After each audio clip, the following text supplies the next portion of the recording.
So good afternoon, and thank you for staying a little bit later here. I really appreciate it. My name is Robert Weinman. I'm Director of Workforce Innovation at the National Institute for Industry and Career Advancement.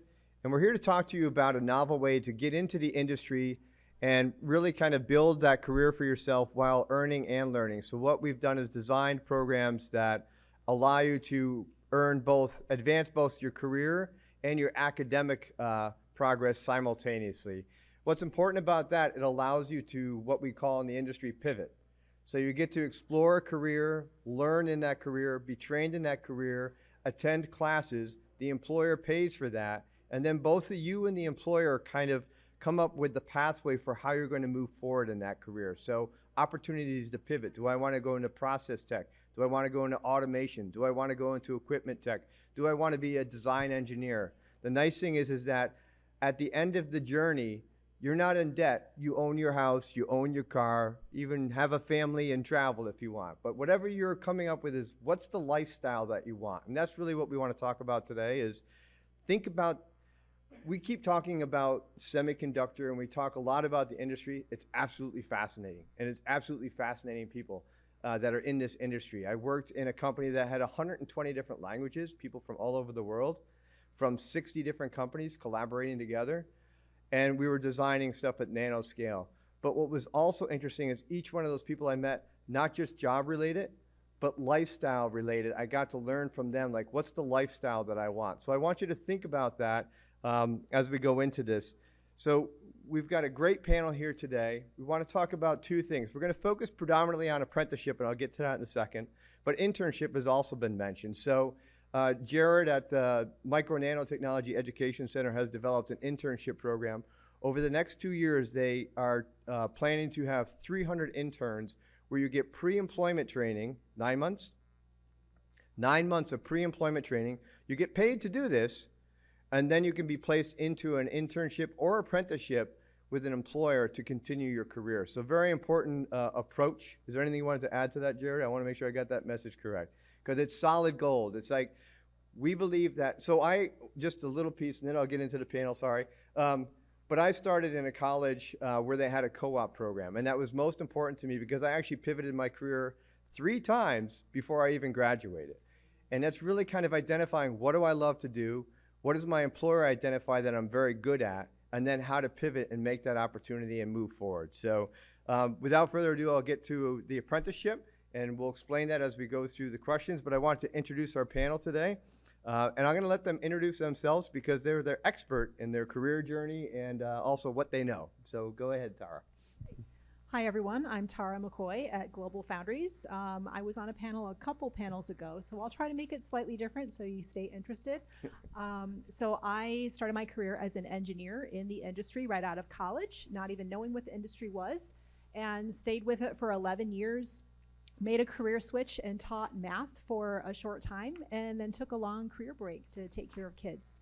So after a couple of moves around the country and landing here in New York, I found myself looking at a new role at GlobalFoundries that combined both. So I was in workforce development from K through 12, outreach to community college, to apprenticeship, to university, regional university outreach.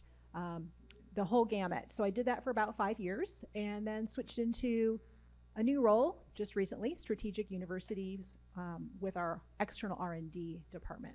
So that's been my story, and I'm going to pass it to Sarah. Thank you so much. Good afternoon, everyone. My name is Sarah Newton-Klitz. I'm the Director for Strategic Workforce Programs at Micron Technology.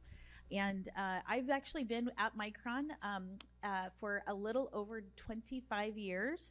I actually started off as an intern. So Robert, when you were talking about internships, I started off as an intern, came back full-time after graduation with my undergrad, and really had a chance to start in manufacturing.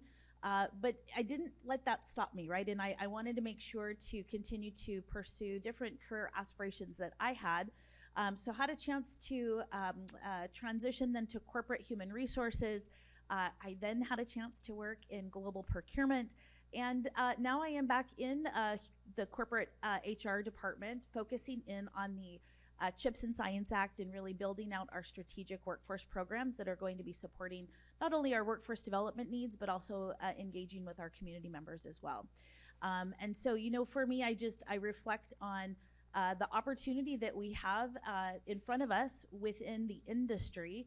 But this really is such an opportunity, and thanks for allowing me to be upon the panel today for Registered Apprentice. This has been a really exciting opportunity for Micron to explore this new career pathway to help bring in individuals who may not have had access to these careers, but really bringing them into the fold. So give it over to Kendall. Hi. This is my first time on a panel. I'll just say that right now. So if my voice is a little cracky, just let me know. My name is Kendall McDaniel. I am a registered apprentice for Indium Corporation. It is a global supplier and manufacturer of solder, flux, thermal interfacing, and other applications. I originally did not intend to go into semiconductor manufacturing at all. I knew nothing about the industry. I actually got a 2-year degree in theater, so the best thing that I can do is play pretend. But I found an interest in the company specifically because they were locally to me.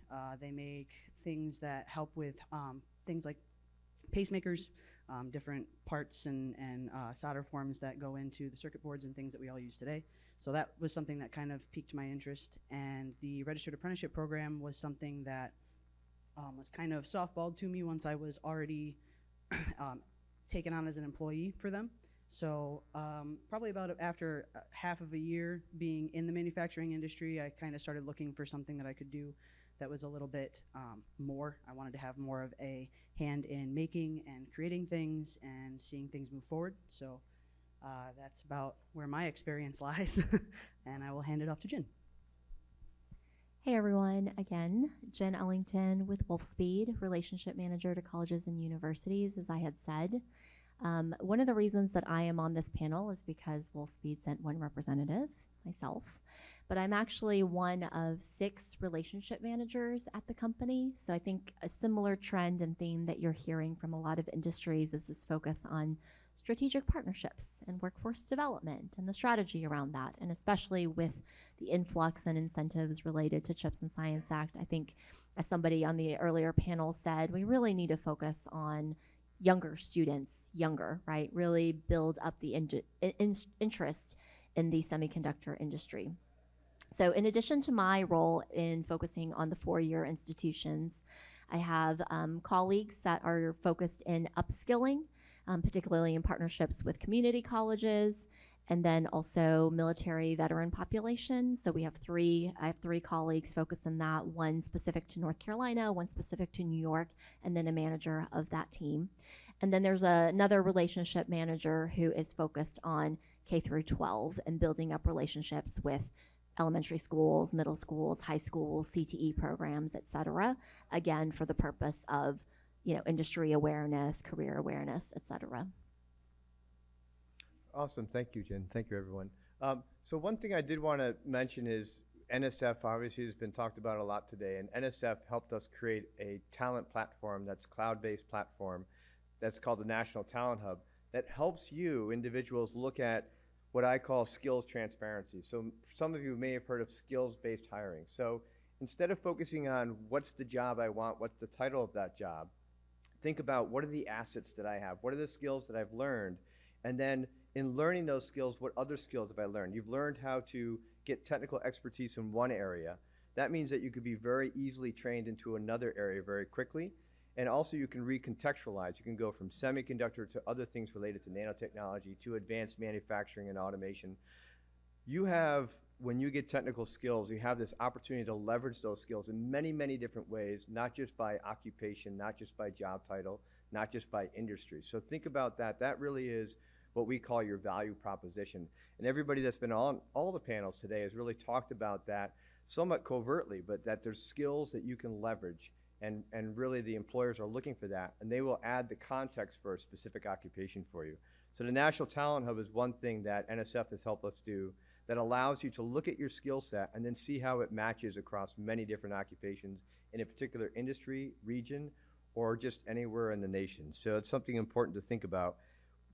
In that work, we identified that apprenticeship is really one of the best vehicles for skills-based hiring, because it allows you to go into the industry, actually start working while you're simultaneously developing your skills, and really think about, like, I've developed these skills, where else in this employer can I use these skills? So think about that today as we're going this, and this message isn't just for those that are in the room here. Hopefully you've got multiple family members that also would like to get in this industry. So this message is something we'd love for you to share with them. The first thing we want to call out, I'm going to lean on Tara for this, is the difference between internship and apprenticeship. So Tara, I'm going to give this one to you. Can you explain a little bit the difference between internship and apprenticeship, and what are the benefits of each?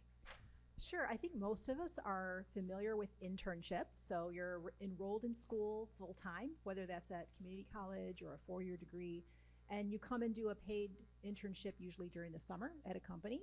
And then at the end of that, you go back and you finish off your school. So that's your classic internship. So it requires you to be in school. You get paid for that summer, and then you're going back.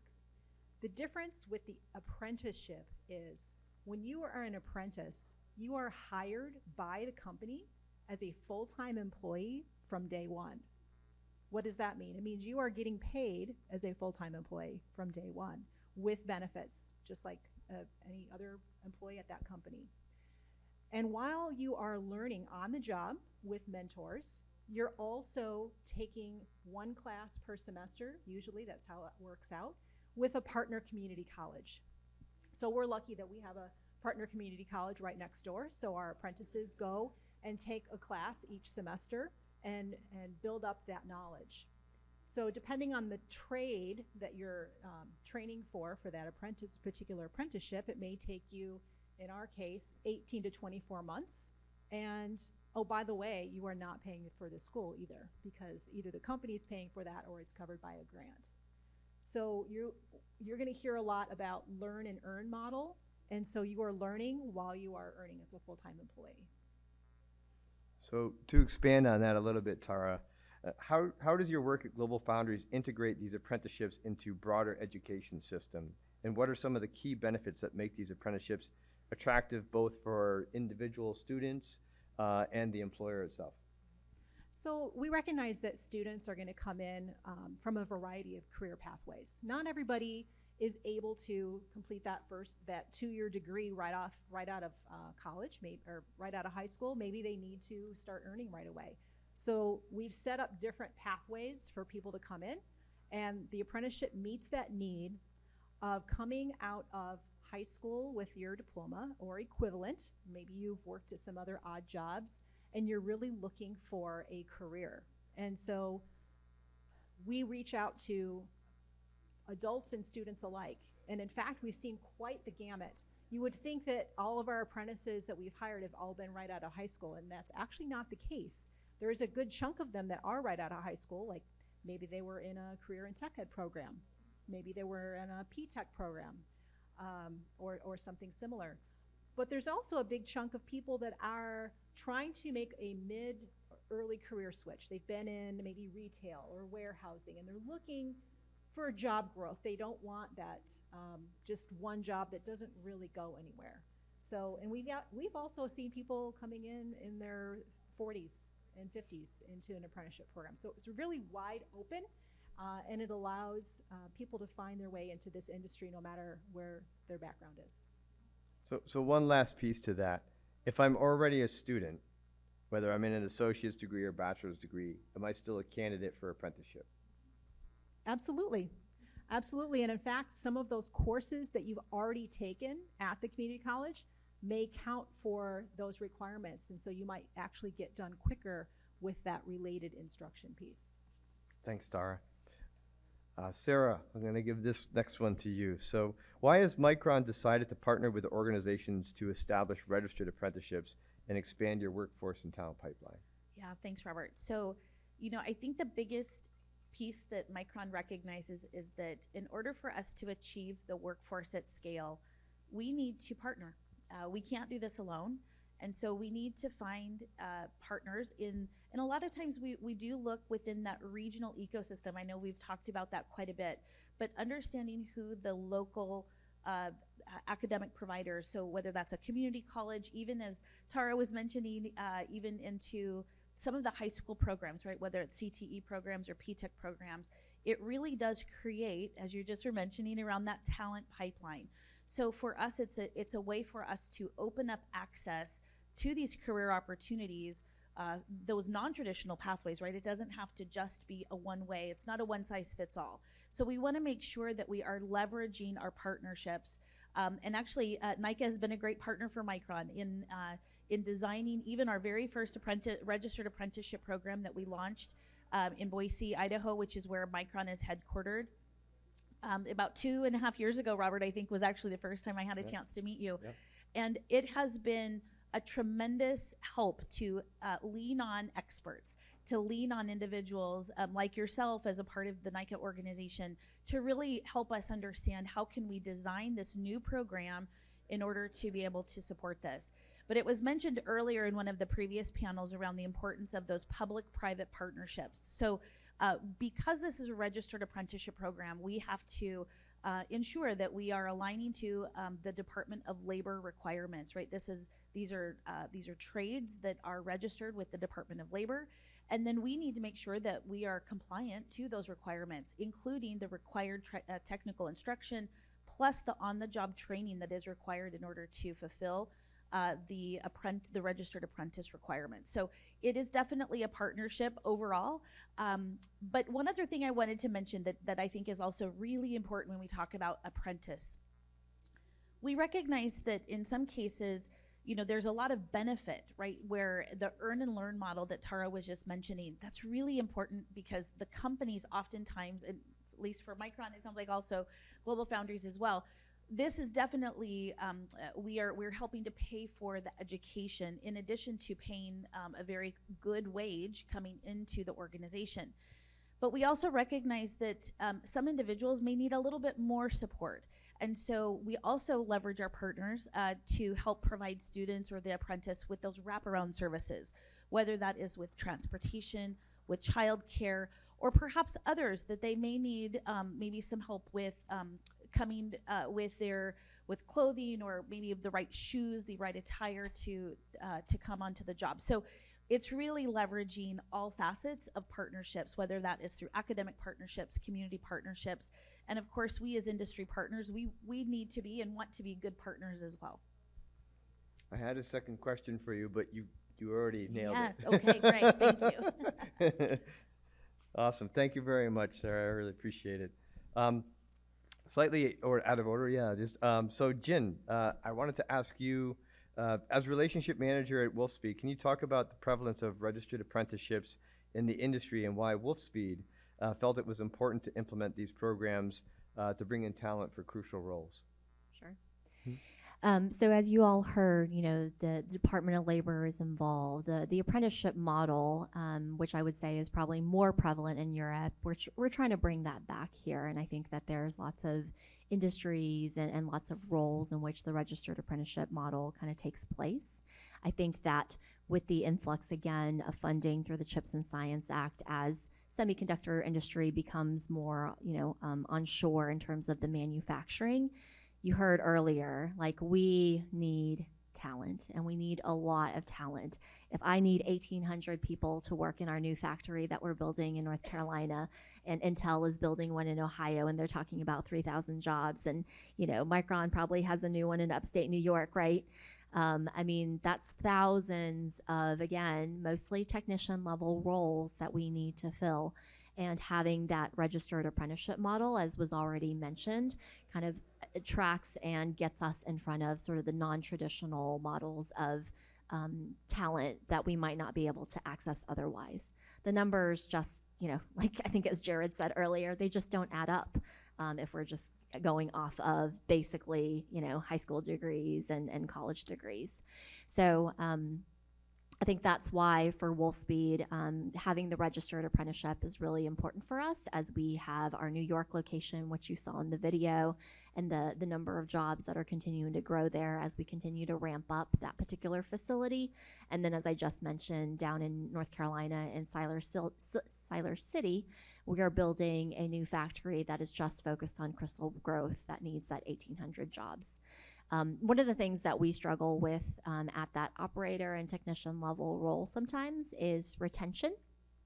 And so sometimes, if we're not doing something through a formal registered apprenticeship model, as an example, people, sign on, they come in as a technician, they're like, oh, I can't stand to be in this bunny suit for 12 hours or however many, hours long that they have to work their shift. And, they quit. And we've spent, lots of money on recruiting them. We've spent a lot of money on training them, and then they're gone and out the door, and we have to start that process over again. So having a registered apprenticeship program is also really great because they're earning while they're learning. Hopefully they're building loyalty and excitement about the company. And at the same time, we, at least at the very minimum, get to retain them for that 18 months or 24 months or however long that particular registered apprenticeship is. Awesome. So I have another question for you, Jen, but I want to give two cases that I know from apprentices that we've had. So apprentice number one worked at Dunkin' Donuts for 2 years, had a high school, actually a GED, applied for an apprenticeship, got the apprenticeship. They immediately saw that she had leadership potential, and they identified that in the interview. Before she even finished her 18-month apprenticeship, she was supervisor for her team. At the end of the apprenticeship, became shift supervisor for her module. So that's someone that was underutilized. She just didn't know that this potential was out there for her.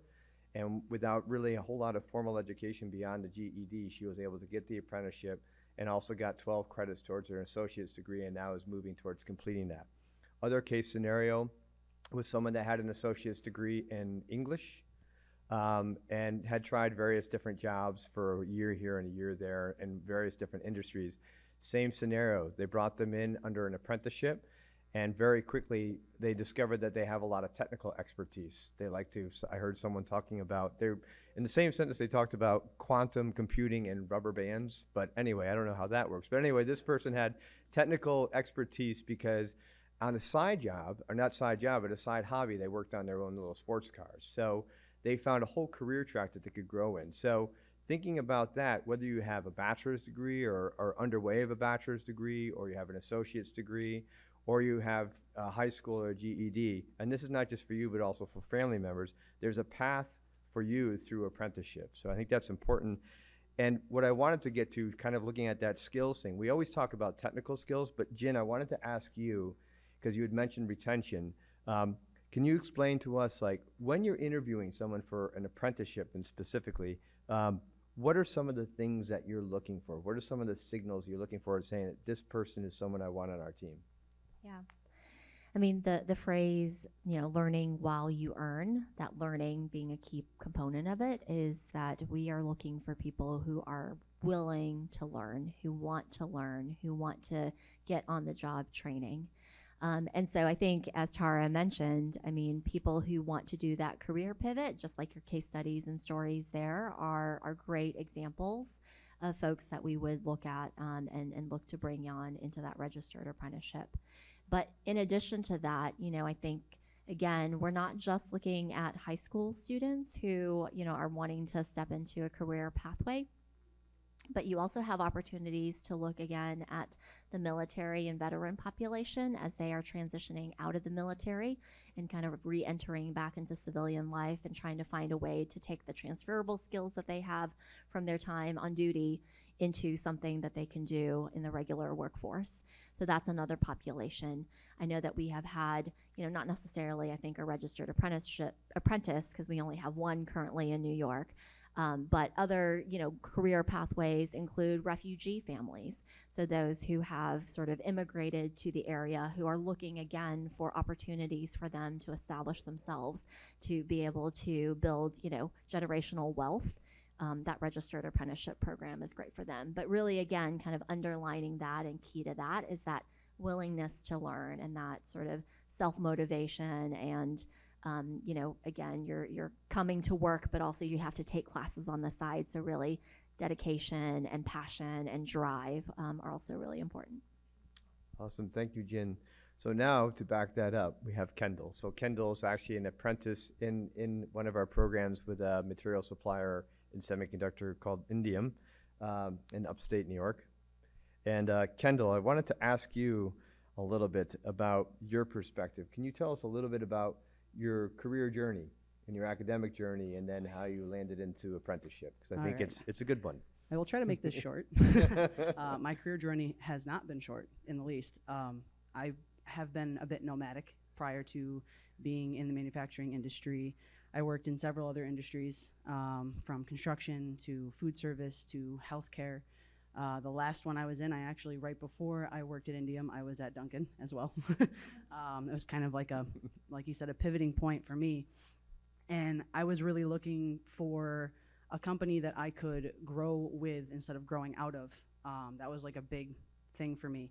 I felt like I was kind of stagnating in a lot of the other positions that I was in. I was barely making above minimum wage in a lot of them. And regardless of what my position was in those companies, I didn't feel like I could actually like move up or have any potential for furthering my education. So that's a little bit about where I was background-wise. I had a tough time with furthering my education to begin with. When I had gone to school for my 2-year degree, it was mostly for my general education, just to get all those gen eds out of the way and just kind of move on from it. I didn't really know what I wanted to do. Even after the fact, I had gone through quite a bit as someone who is diagnosed ADHD as an adult. I've gone through a transition being a transgender male, so having to come into an industry where I wasn't really sure where my place was going to be, it's been pretty interesting trying to navigate that. So I didn't think that education was really at the forefront of my mind. I really thought I was never going to go back to school again, and that I was going to get most of my experience-wise just through hands-on experience in the manufacturing industry. And once I stepped into it and I was offered the opportunity to do the registered apprenticeship program, I noticed that it was extremely self-paced, which was one of the key factors for me. It's easier for me to do it at my own time. There's a lot of things that my company worked with me with, like transportation. There's a lot of compensation that goes into that as well. Like at least my company, they comped me for the miles that I would have to take getting to the community college that they partnered with. And any off work time that I did, or technical off the clock time, was on the clock. They comped me for that as well. So there were a lot of benefits that went into taking the opportunity of the program. So that's awesome. I'm going to come back to you one more time. So one thing I think that's unique about apprenticeship, so internship is an interesting experience where the employer is getting to know if you're a good fit for them. At the same time, you're getting to know if you're a good fit, if they're a good fit for you. And then you have this opportunity to you're kind of dating, right? So it's like you can say, well, it was a great 3 to 6 month experience, and I'm going to go on with my 4-year degree, and maybe I'll come back. So the conversion there is a little bit like, well, we'll test each other out. And what's different about apprenticeship, I don't want to use this term, but it's kind of a little bit more of a partnership. You've really decided that, hey, we're going to work together, and I, employer, have invested in you, and I want you to advance academically, and I want you to advance within our organization. So I'm going to do everything I can to make sure you have success in getting to those classes, completing those classes, and I'm also going to make sure you have success with the on-the-job training. And as I'm training you, I think you heard someone mention that as an operator, or even like a junior technician, you can learn that job and be doing pretty well in it in about 3 months. So that means the rest of that time, they're basically designing your training in a way that you're a candidate for the next level up position. But they get to explore with you, what is that? Is that equipment focus? Is that process focus? Is it a complete pivot into management and supervising? So these are things to think about, is that it really is a partnership, a very strong partnership, and both parties are invested in the success. So I just wanted to ask Kendall there, I think we had mentioned it, the mentor thing, and how that has helped you is in an apprenticeship, one requirement is that the employer has a mentor for you. And it could be multiple mentors, but at least one. Yes. So the question is just specifically about mentors? I'm letting you just free form that one. Okay. So yeah, definitely touching on the mentorship.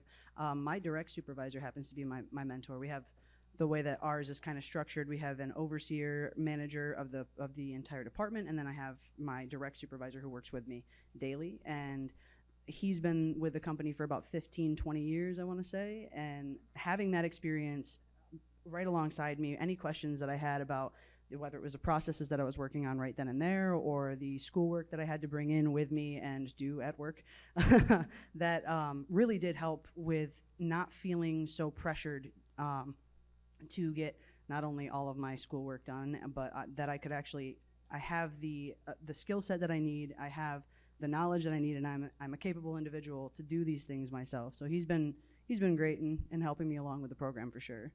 Okay, I think I heard a rumor that you'd actually completed your academic component. Yes, I did. I completed the IMT portion of the Registered Apprenticeship Program, and I am going on to the second apprenticeship program that they're offering with my company, which is the EMT. So it's kind of the next step up for it. With that, the community college that they partner with, so we do it with, I believe it's MACNY. So MVCC is our local community college I'm taking these classes through. And they have a mechatronics certification that if I complete the EMT, I will have all 3 of them under my belt, so without having to do them all separately. So that's another pretty decent thing there for completing the apprenticeship program, and then just working with the company that you decide to go with as to whether or not they have anything moving forward, because there's always more skills to learn. Yeah, so just one thing on that, Kendall, is like, number one, he hesitated that he would never go back to the academic environment. He's now completing certifications and has completed one. Now he's actually stacked an apprenticeship on top of that. So you complete one, you can stack another, and that's that pivot point. He decided electrical mechanical is where he wants to go, and the employer agreed that that's a great space, and you've moved on and done that. So thank you very much, Kendall. I appreciate the effort that you've put into this. I wanted to ask you one more thing, and then we're going to get everybody and we're going to round it up here. But Kendall, I just wanted to ask you, and I think you kind of touched on it, but just specifically for individuals of all walks of life, and I think that's really important here, who are looking to enter a registered apprenticeship to earn and learn, what advice would you give them as they start this journey? So my first advice would be just to go for it, to be honest. If you're thinking about doing a program like this, just do it. It is one of the best things that I have done for myself, to be completely honest. And another thing that I wanted to touch on, I know we heard about it. We have companies like Intel, Micron, and a lot of other big name companies out here, but don't discredit the supply chain companies as well, because you can gain your experience there and then possibly move on to another company like Wolfspeed or Micron or Intel with the experience that you gain and the apprenticeship programs that you complete or whatever else you might get under your belt. You can maneuver throughout manufacturing as a whole. It's a fluid, it's a really fluid community, I would say. So. Yeah, and I would actually reiterate that we're looking at this from an ecosystem approach. So while in our focus at the Institute is, first is to get them into a job and keep them with that employer. If we can't keep them with that employer, keep them in the industry. If we can't keep you in the industry, keep you in the region. Because what we know is that, especially the generation coming up now, is statistics are showing that you will change your career a minimum of 7 times. That's massive, right? So we have to express that, like, you going to another employer or another industry, that's okay because you're cross-pollinating a knowledge base, right? Hopefully not cross-pollinating IP, okay? All right, we get that. But you're cross-pollinating that expertise, and every time you advance, when you have apprenticeships and that skills transparency, it should be a move up. It should always be a move up, and it should be transparent so that employers can see the value of you, whether you continue to move up in that organization or whether you continue to move in the industry or the region, because that's a net gain for everything. It's a net gain for the employer because they get an earlier net gain from your performance because they know what your skills are. It's a net gain for you because you get more money. And it's a net gain for the academic environment too, because they are immediately relevant in how they provide training that's relevant to the employers in their region. So it's not about the money. I know I said that. It was just to get your attention. The real thing is, what's the lifestyle that you want to create? And to share with you something like, so Kendall, you had mentioned that your company does like 5/8. But there's a lot of compressed work schedules, and many people that I know in this industry that are technicians, they have many side gigs too. So they're pursuing the creativity and the technical expertise in the semiconductor industry. They're also building a network with very intelligent people within that industry, within that employer. And many of them actually collaborate outside of work. Many of them have bands. Many of them, I know someone that races motorcycles and now builds their own custom motorcycles. I know people that are looking at process in the food industry as an innovation, even though they're in semiconductor, they're looking at nanotechnology. So there's this opportunity to really explore your full creativity and your full potential, but apprenticeship gives you that nice grounding so that you can be skilled up academically and in a career, but then really start mindfully thinking about the skill set you're developing. So now I'm going to let you all round it up because it should be me not talking so much. But I did want to check with, I think it was Jin. Sorry about this.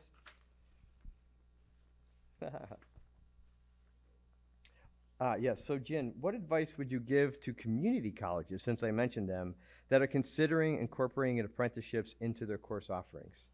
Yeah. So one advice that we would give for community colleges is to collaborate across each other. So in North Carolina, for example, I mentioned we're building this new factory in this particular region of the Central Carolinas. In addition to us building our factory there, VinFast, an electric vehicle company from Vietnam, has also sort of made their mark there and will be building a site there. Toyota announced a new battery factory. So I say all that to say that within North Carolina, we have an organization called Advance NC, which has a network of about 12 community colleges, all sort of within that area, to meet sort of the curriculum and educational needs for the advanced manufacturing space.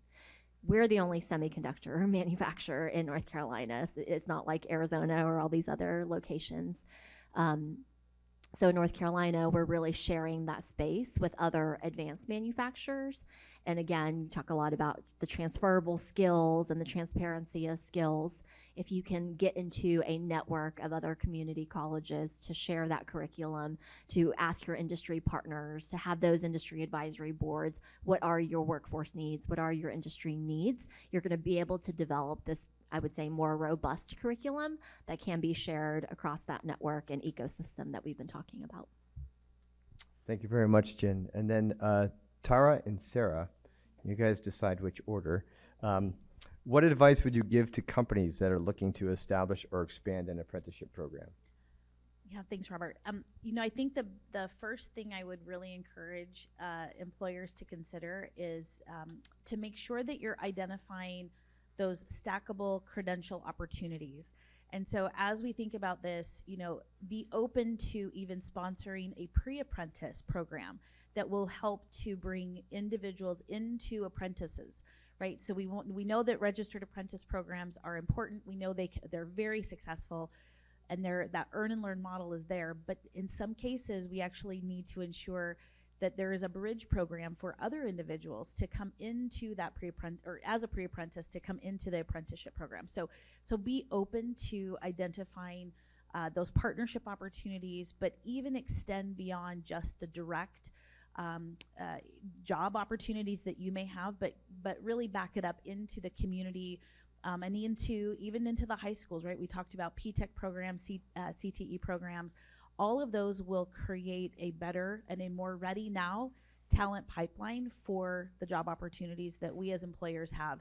And at the end of the day, that's what's really important. There was a question in one of the earlier panels about, how do we create success in these programs? Well, quite honestly, it's a supply and demand sort of problem, right? We as industry partners, we have a demand for jobs. Like, we've got all these jobs out there, but we just simply don't have the talent that we need, right? We know that we're faced with a talent shortage across the board for these technical positions. So it's really just making sure that we are helping our partners understand what job opportunities that there are, and that at the end of completing these programs, you will be qualified for the jobs that are open.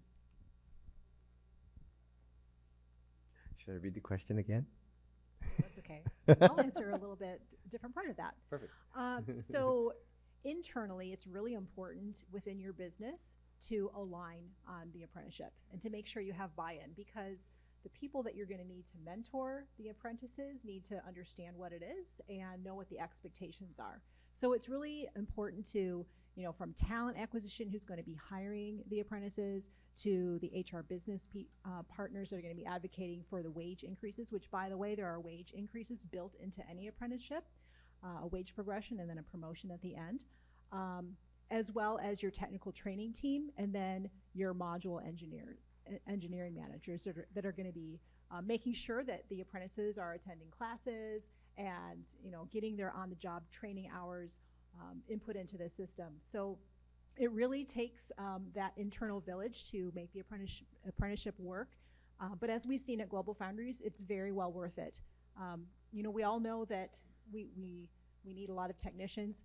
The community colleges are doing you know, everything they can to get more kids into the program. It's not going to reach enough. Veterans are also another great source. Experienced individuals from other industries are also a great source. Automotive, diesel. And then we have to look at growing our own. So the apprenticeship is a really great structured way to grow your own talent pipeline internally.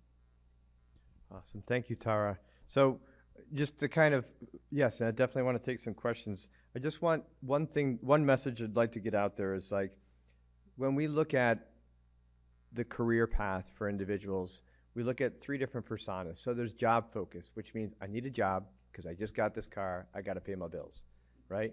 Then there's career focus. It's like, I need a job, but I also need to learn new skills in that job so I can advance in that career. But then there's lifestyle focus. And lifestyle focus is, I need a job, I need to build a career within that job by updating my skills and always being ambitious about learning new skills. But I also need to advance my academic pathway so that I'm learning deep knowledge bases that I can apply across my job and then other potential jobs that I might have. So think about, you're not just creating a career, you're not just getting a job, but you're building a lifestyle. And that lifestyle is tapping into a network of companies, education providers, and individuals that you meet both on the job and off the job that are really helping you create the best lifestyle for yourself, and hopefully you're doing the same for them.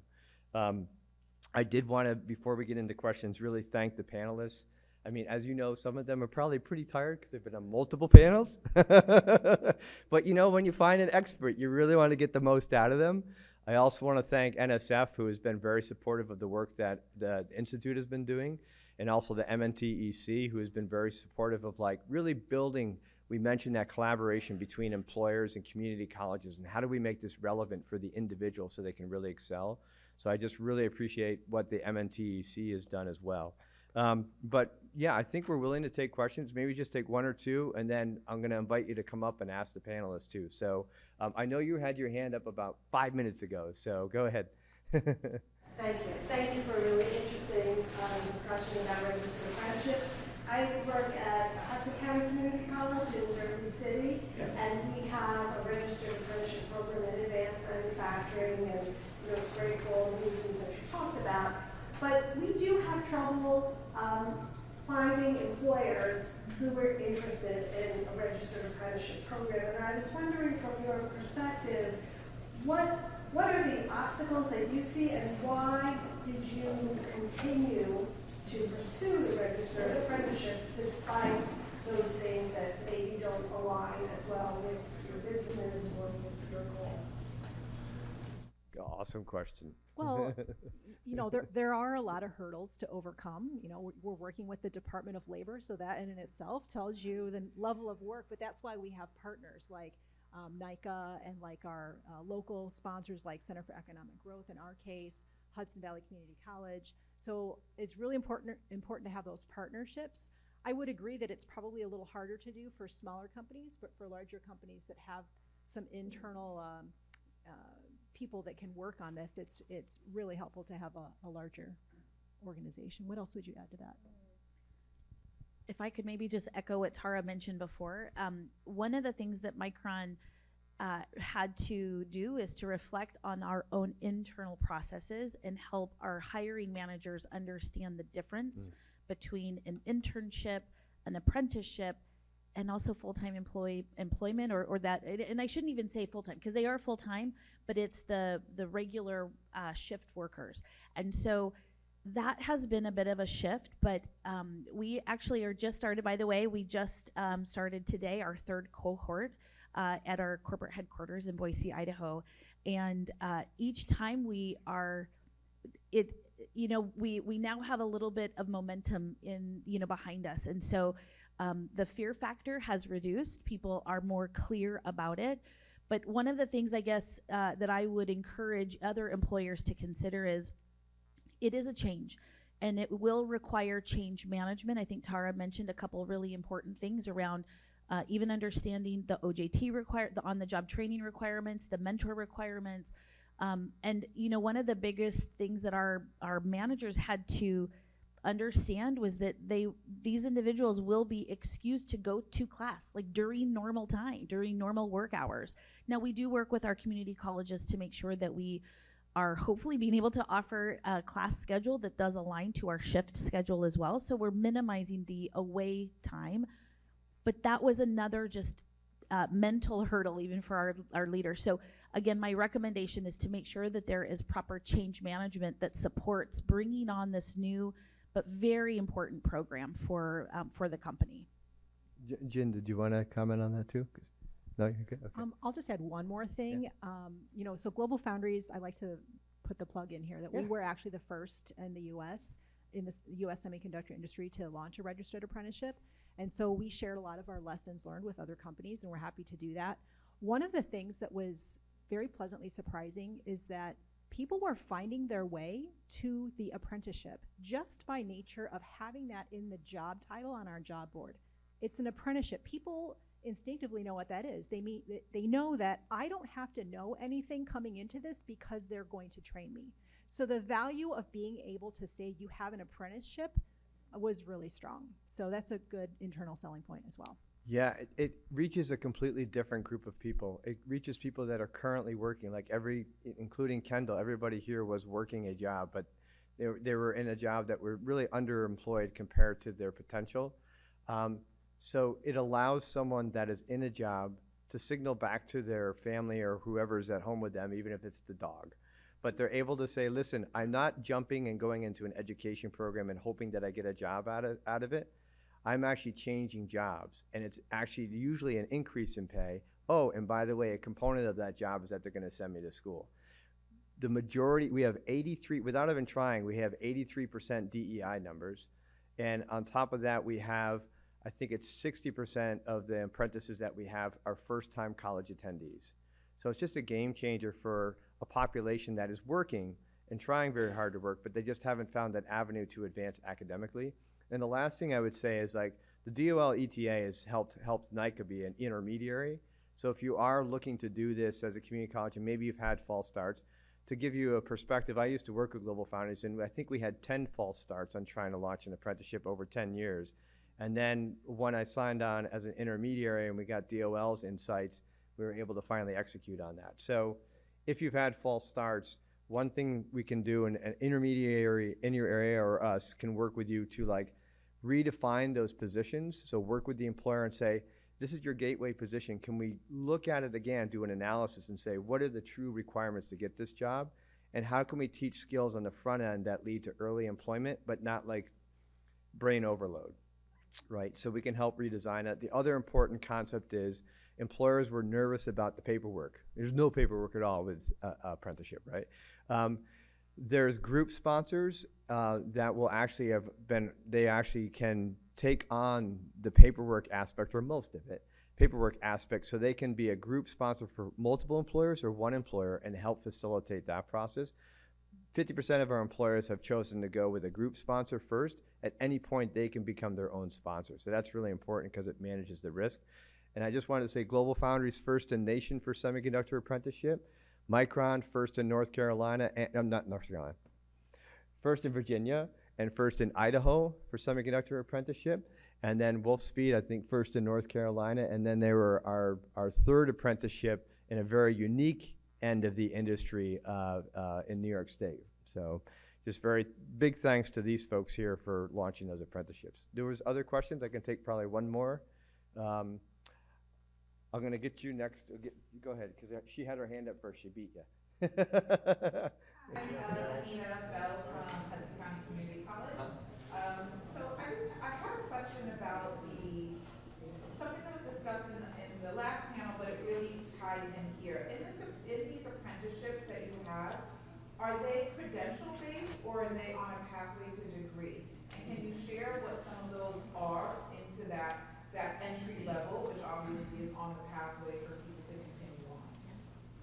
I would say both. So when you're finishing the industrial maintenance technician, or you're doing the EMT, You get an industry recognized credential from the Department of Labor and your journey workers card. So you can take that anywhere. You can take that to any industry. It's industry recognized. Second of all, the 4 college courses that you're taking are getting you a quarter of the way through an associate's degree. So in Kendall's case, he's going to take some more with his stackable next one, but you could use your company's tuition reimbursement and finish your associate's degree. So we are very consciously, streamlining that so that you're not wasting time taking classes that aren't going to count for anything. They do count, absolutely. Can I ask one question? I'm sorry. The 4 classes that you mentioned, are those were classes that are specifically designed for the apprenticeship and they are ODR classes? So we actually use the mechatronics coursework. Mm-hmm.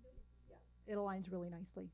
Yeah, the Already community existing. college programs have already developed amazing programs. We don't want to create a program that is separate, just specific for semiconductor, because the skills are transferable, or transparent, really. So we've leveraged really good classes that they've already designed, really good programs they've already designed, mechatronics, electrical engineering technology.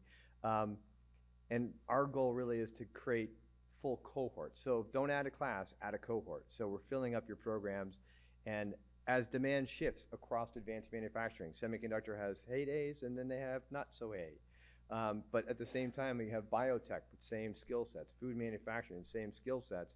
We want to make sure that you have programs that you can sustain and continue to iterate and improve, but like not creating tons of new content and just infusing bits of content into that. One of the things that we're really looking to infuse into that content is how do we leverage, one of the risks that community colleges have now is we don't have enough instructors with that industry expertise. And we don't have enough rooms and stuff, so facilities where we can do this training. How do we scale it up rapidly?